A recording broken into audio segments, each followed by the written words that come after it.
Salut, aujourd'hui vidéo sur les causes de la maladie. C'est une question moi que je me suis énormément posée suite au cancer de Lola et je voulais vraiment savoir d'où venait. Alors moi je parle du cancer, mais c'est vraiment valable pour toutes les maladies. C'est vrai que le cancer, je pense que tout le monde dans sa famille en a au moins entendu parler sur un membre de sa famille ou de ses amis proches. Et donc ça me semblait important là peut-être de vous le transmettre. Pour moi, il y a 3 facteurs différents de causes de maladie. Le premier facteur, c'est vraiment extérieur. C'est tout ce qui va s'apparenter aux drogues, aux problèmes d'alcool, aux problèmes de malbouffe, la malnutrition. Quoi d'autre, aux problèmes de tout ce qui vraiment peut être extérieur. Alors les pesticides aussi, j'ai fait mes notes pour ne rien oublier. Bon, éventuellement les pollutions de l'eau, enfin voilà, tout ce qui vraiment, j'allais dire, est extérieur à nous, donc on peut pas, voilà, j'allais dire qu'on peut pas trop le prévoir.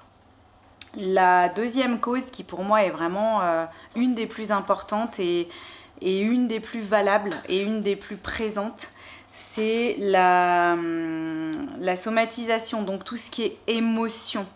De là, on dira le mal a dit, donc qui dira la maladie.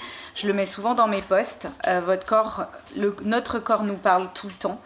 Et souvent on l'écoute pas assez, et malgré tout, lorsqu'il nous parle, il a forcément des messages à nous délivrer qui sont plus ou moins importants, mais pour ma part, il n'y a pas de petits messages. Il y a même lors d'une petite douleur ou de tiraillement ou de mal-être ou voilà, et puis ça peut aussi se traduire par des envies soudaines. J'ai envie de manger, j'ai envie de fumer, j'ai envie de boire, voilà, tout ce qui peut se cacher aussi derrière tout ça.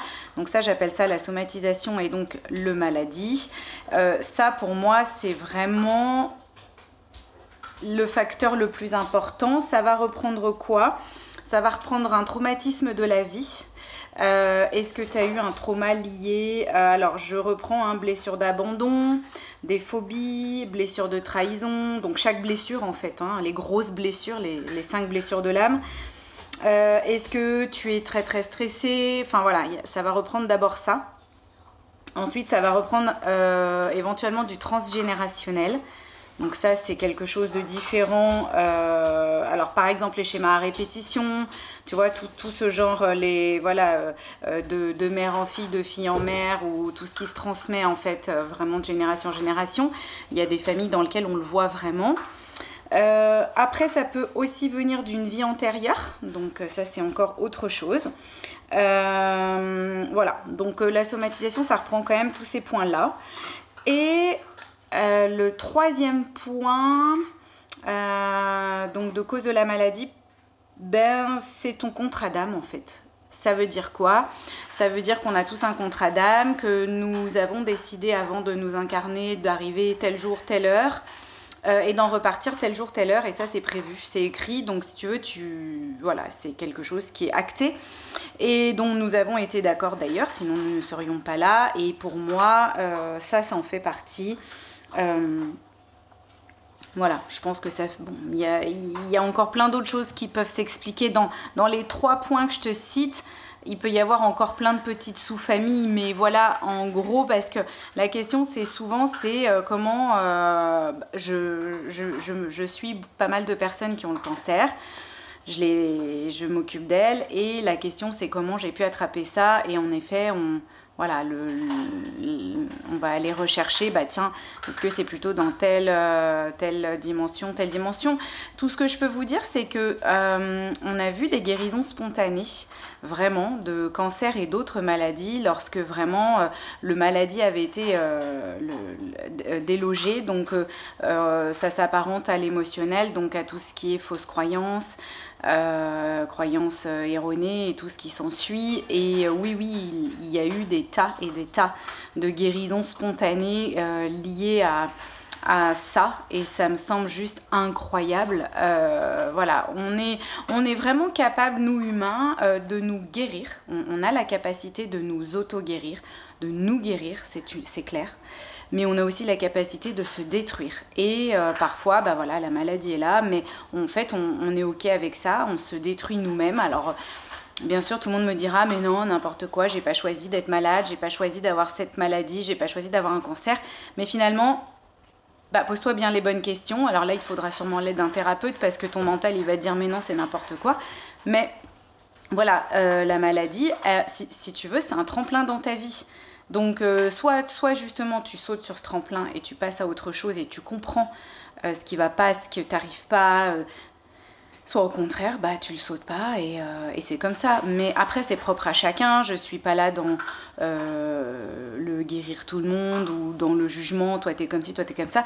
Moi, je m'en fous complètement. J'accueille tous les gens qui viennent à moi. On fait le job. Et je trouve ça merveilleux d'avoir des gens justement qui s'ouvrent aux médecines parallèles en disant ok, moi j'ai la médecine allopathique, j'ai une tonne de médicaments, mais finalement je me rends compte que ces médicaments, ben, soit c'est trop fort, soit ça me va pas, soit évidemment je les garde et ça c'est conseillé, mais je veux voilà, une autre source de bien-être, tout simplement. Voilà, je voulais juste faire ce petit point maladie. Je pense avoir éclairci peut-être, et je le souhaite, peut-être des questionnements.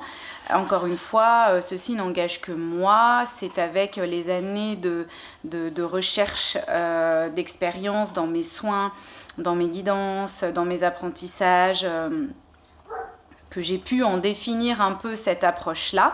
Peut-être qu'il y en a plein d'autres que je ne connais pas, mais voilà, pour moi, c'est vraiment 3 points essentiels, peut-être à connaître, tout simplement.